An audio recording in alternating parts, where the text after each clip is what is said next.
Pozdravljeni. Sem Romana Muhvič-Umandl in sem vodja sektorja upravljanja servisov. Jaz bi vam naj predstavila, katere smo novosti naredili v podpori uporabnikom tam v zadnjih 2 letih oziroma od zadnje konference, ko smo se srečali, to je bilo novembra 2018.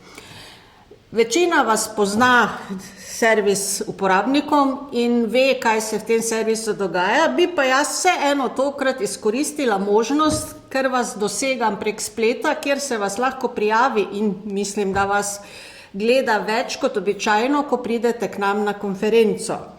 Zato bi se jaz drznila vseeno na začetku za tiste, ki morda našega servisa tako še ne prepoznate, da predno pogledamo novosti, ki smo jih morda v tem servisu naredili, kako je ta servis sploh sestavljen.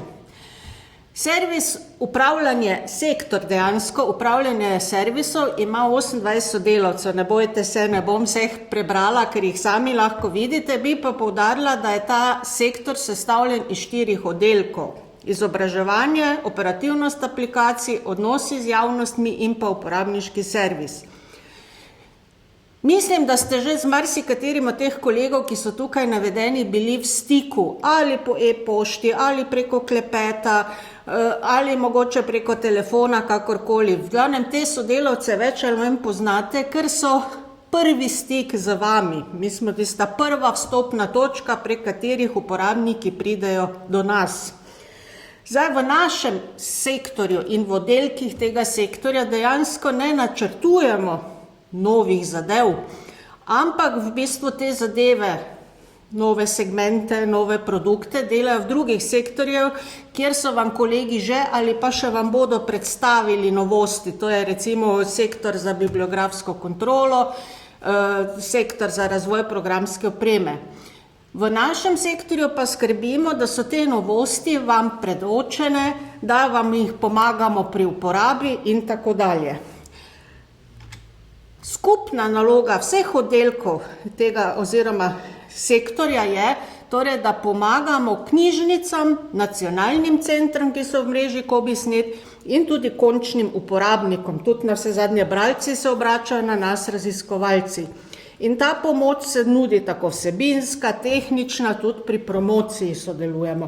To je skupna naloga vseh oddelkov, ki so v tem sektorju. In kot že rečeno, bi vseeno za začetek na hitro predstavila osnovne naloge posameznega oddelka. Čeprav se oddelki med seboj zelo povezujejo. Imamo oddelek izobraževanja, že ime pove, tukaj skrbijo za izobraževanje, ne za samo izvajanje tečajev, ampak skrbijo, da je vse pripravljeno, ko predavatelj pride v učilnico in izvaja tečaje. Torej, skrbijo za letni koledar tečajev, skrbijo za pripravo gradiva za tečaje, kot je tukaj navedeno. Pomagajo tudi za centralni register uporabnikov.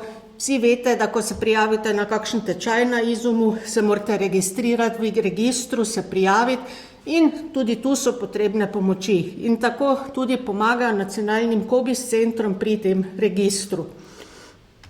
Dalje imamo oddelek operativnost aplikacij. Mi temu bolj po domače rečemo kar tehnični helpdesk. Tukaj so namreč kolegi, ki pomagajo oziroma so bolj zverzirani pri nudenju tehnične pomoči, od tiskalnikov, skenerjev, če ima kdo kakšne probleme. Tudi nam interno pomagajo tukaj, ker navsezadnje lahko imamo tudi mi sami težave, ne samo vi. No, so pa v tem oddelku potrebni tudi zato, in njihova osnovna naloga je, da skrbijo za implementacijo novih verzij programske opreme. COBISS 3, veste, vas redno obveščamo, kdaj bo nameščena kakšna nova verzija z novimi dopolnitvami, popravki.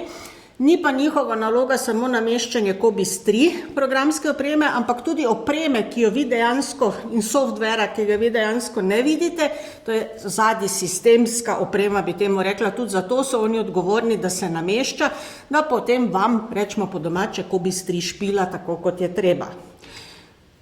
Odnosi z javnostmi je naslednji oddelek, ki mu mi interno rečemo kar oddelek za promocijo.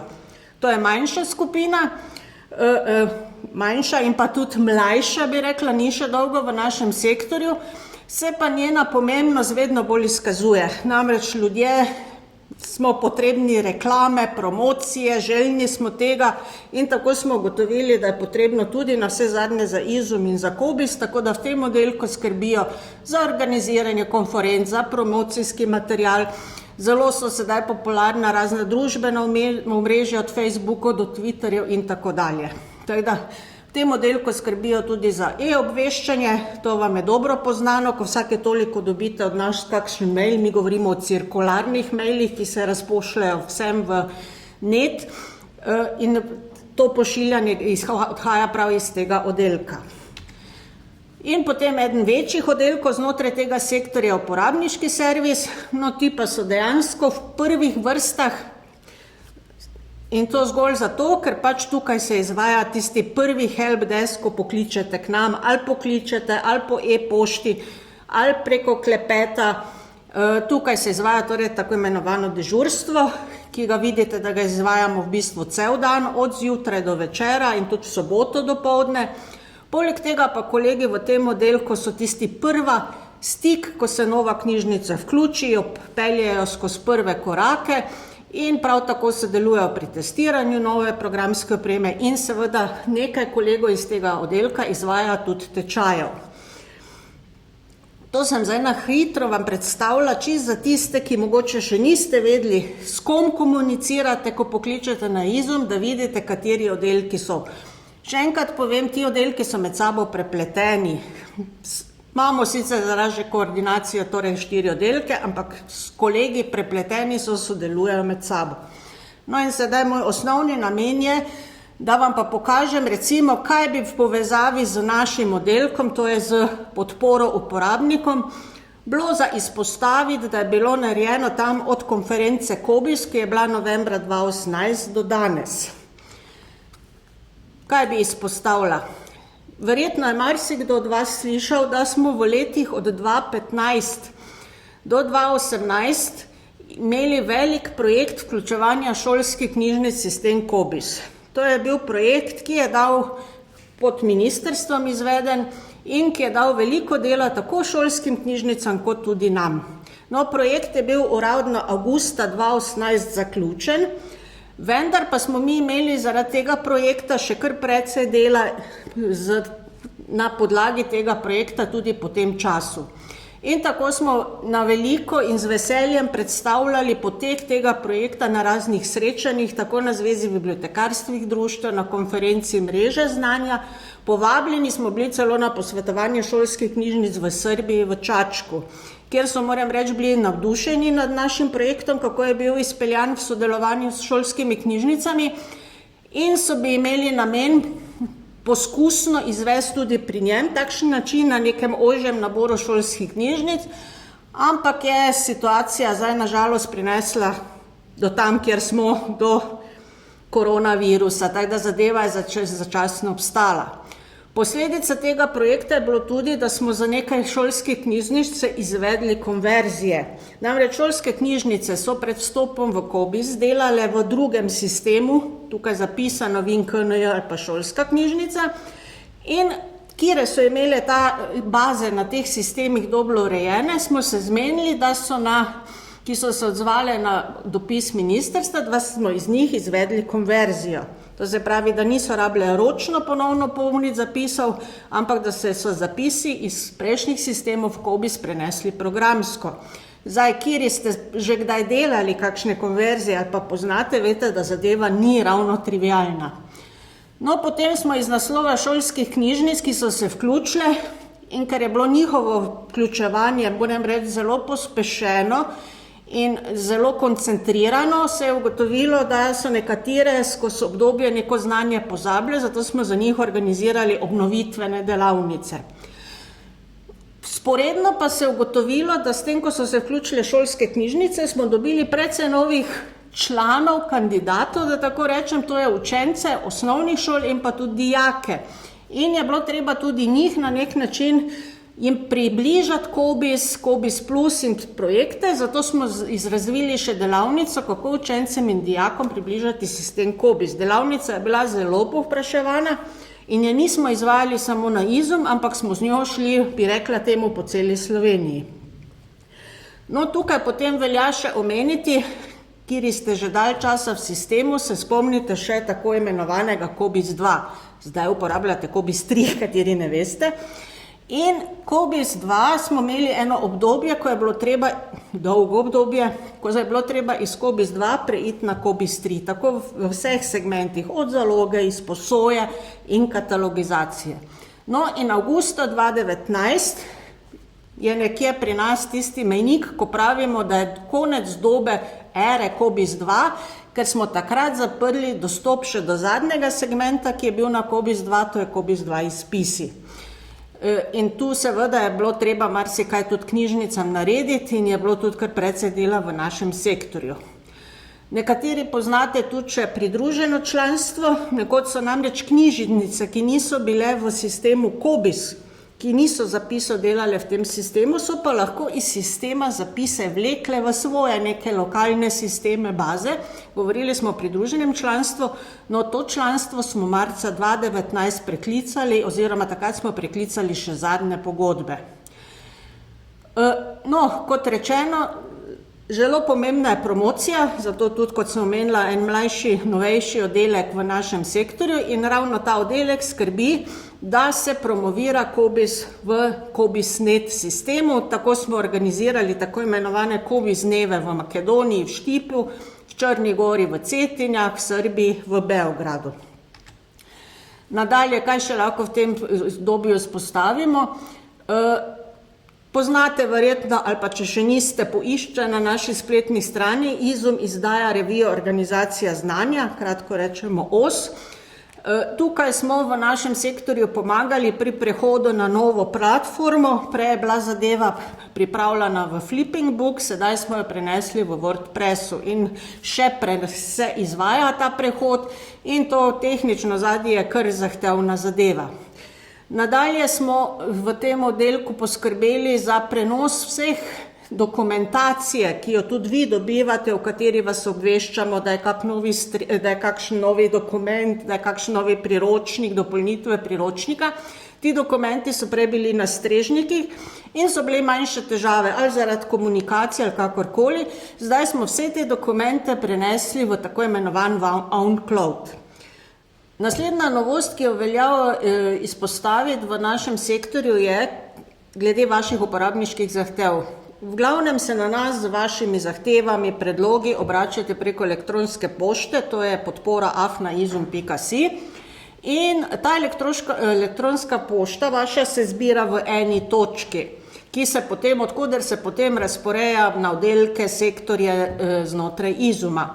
No in tukaj se trudimo, da bi te zahteve bile čim bolj povezane, da bi jih lahko med seboj povezali, zato smo v letu 2019 prešli na orodje Jira Service Desk, predhodno pa smo uporabljali Manage Engine Service Desk.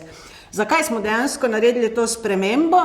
Zato, ker so Jira Service Desk uporabljali že v sektorju za razvoj programske opreme, kjer imajo nastavljene projekte, so imeli in še imajo zdaj nastavljene projekte v tem orodju, in ugotovilo se je, da lahko vaše uporabniške zahteve enostavno povezujemo s temi projekti, ki jih imajo v drugem sektorju in zato smo tudi v ostalih sektorjih prešli na to orodje Jira Service Desk. Nadalje, na nas se obračajo tu predvsem v glavnem končni uporabniki preko klepeta, sprašujejo, ki si lahko izposodijo, kako podaljša in tako dalje. No, tukaj smo do leta 2019 uporabljali orodje ponudnika OCLC, potem smo pa prešli na novo orodje Zendex, ker se je izkazalo tudi za bolj napredno, bolj enostavno in tako dalje. V letu 2019 smo izvedli tudi eno anketo na temo uporabniških priročnikov. Veste, da imamo kar nekaj priročnikov za katalogizacijo, za izposojo, za izpise in nas je zanimalo, anketo priznam, da smo izvajali samo med slovenskimi uporabniki, zanimalo nas je, koliko priročnike uporabljajo oziroma koliko so dobro napisani, berljivi, da tako rečem, ker smo pričakovali mogoče prej bolj negativne, ampak moram reči, da je bil odziv zelo pozitiven in smo se zato odločili, da zaenkrat vsebino in obliko priročnikov ne bomo spreminjali, ker so bile odgovori na anketo relativno pozitivni. V sektorju skrbimo, to bolj v oddelku za promocijo, tudi za stilsko, vsebinsko prenovo spletnih strani, o tem vas tudi obveščamo, če vas ne obveščamo, pa na vse zadnje tudi sami ugotovite, ko se kakšna spletna stran spremeni, upam, da na boljše. Potem smo sodelovali tudi z IFLO, NUKom in IZUMu pri prevodu v slovenščino za šolske knjižnice. To je bil izziv predvsem zaradi projekta, ki sem ga prej omenila, ko so še šolske knjižnice na pobudo ministrstva mogle vključiti sistem COBISS. Kot pomembna promocija je tudi ustvarjanje Facebookove strani na COBISS.net strani, kjer ste NCC centri bili pozvani na sodelovanje, tako da lahko zdaj tam skupaj objavljamo zadeve. Potem pa tukaj žal ne morem mimo koronavirusa, ki nas je v nekaj spodbudil, bi temu tako rekla, ker se ugotavlja in upajmo, da kaže sicer slabo, ampak upajmo na boljše, da bo vedno manj fizičnega stika, smo se zelo aktivno lotili v našem sektorju, da snemamo razne video vsebine. Tukaj je sicer link, ampak mislim, da brez težav najdete, ne bi sedaj preskakovala. Brez težav bi to spletno stran z videi vseh, ki jih snemam, boste našli na naši spletni strani. Tako da zelo se trudimo posnemati skrajše video vsebine, preko katerih bi lahko spoznali, videli določene postopke. Prav tako posledica koronavirusa je spletna delavnica, kako uporabnikom knjižnic približati COBISS, ki je zelo obiskana, je pa bolj delavnica, kjer res predstavimo COBISS, COBISS Plus, mCOBISS, to je mobilna aplikacija in tako dalje. Dodajamo tudi nove tečaje, čisto po potrebi, čeprav, kot že rečeno, sedaj so ti tečaji neobiskani zaradi situacije. Potem v času koronavirusa je zelo povečan spletni vpis, nadgradili smo publikacijo z opcijo gradivo v karanteni, tisti, ki delate v izposoji, veste, kaj se dogaja, knjige bi namreč mogli dati, ko pridejo do uporabnika v karanteno in to je treba ustrezno v izposoji evidentirati, tako da je bila ta funkcionalnost razvita, bi rekla temu, iz danes na jutri. Omenila sem vam eno skupino, recimo tukaj čisto številčno, kako je bilo njihovo delo. Izvedli so 84 nameščanj programske opreme, COBISS 3, nove verzije, dopolnitve. Prav tako pa velja tukaj omeniti, kot sem že prej rekla, oni ne skrbijo samo za nameščanje COBISS 3, ampak tudi od zadaj, bi rekla, baz podatkov in drugih sistemskih programov, ki so potrebni, da COBISS 3 deluje. In tako ravno smo v obdobju, ko prehajamo iz komercialne baze podatkov Oracle na odprtokodne relacijsko bazo podatkov PostgreSQL. In teh nameščanj oziroma prehodov selitev je bilo, kot vidite, izvedeno preko 1000. In mimo številk seveda ne gre, ne bom se dolgo stavljala, čisto na kratko. Zajela sem cel COBISS.net, ker če bi šla po vseh državah, bi to bilo tudi mukotrpno za vsako državo posebej gledati, koliko je bil prirast enot, koliko je bil prirast zapisov, tako da predstavljam številke celotnega COBISS.net in tu se vidi recimo, da smo junija 2020 imeli v vseh lokalnih bazah COBISS.net 44 milijonov zapisov enot. Medtem ko zapisov kreiranih smo pa imeli oktobra 2020 31 milijonov. Kot vidite, številke kar rastejo, se pa vidi tukaj pri zgornji tabelci, recimo, da smo rabili kar 5 mesecev, predhodno 2 do 3, da smo iz 43 milijonov enot gradiva prišli na 44. To je december do junij, mi malo povezujemo to tudi s korono. Ni denarja, ne delamo toliko, ne nabavljamo. Vključevanje novih knjižnic celem COBISS.net, kot vidite, od konference novembra 2018 pa recimo do 30. septembra se je na novo vključilo skupaj 95 knjižnic. Gre izpostaviti, recimo zelo v teh 2 letih so bili pridni v Makedoniji, so vključili kar 33 knjižnic, pa tudi ostali niso zaostajali. Vseeno pa ne da tukaj, recimo omenila sem prej projekt šolske knjižnice že, vidite, da v 2016 do 2018 v roku 2 let smo vključili 446 novih šolskih knjižnic. Tako da si lahko predstavljate, kakšna številka in kako delo je bilo tukaj opravljeno. In vključevanje segmentov od novembra do danes, katalogizacija, vsega skupaj smo vključili 44 segmentov katalogizacije, izposoje 68, mislim, da tukaj smo vsako leto več ali manj enaki. Tam, ko je -3 pri Bosni, pri katalogizaciji samo 3 knjižnice so se izključile, ki so imele katalogizacijo, zato je pač -3. No, malo nam pa vsem skupaj šepata naslednja 2 segmenta, medknjižnična izposoja in nabava, ki pa nekako se v knjižnicah ne odločate za to, tako da mogoče malo vzemite priročnik za ta 2 segmenta, poglejte, ker mislim, da sta pa vseeno uporabna in bi mogoče se našla kakšna knjižnica, ki bi znala ta 2 segmenta uporabiti. Tako, jaz upam, da sem vam na hitro predstavila naš sektor, sicer pa hvala za pozornost in pišite nam na e-naslov ali nas pokličite ali pa smo v kontaktu preko vašega NCS centra, če prihajate iz katere države izven Slovenije.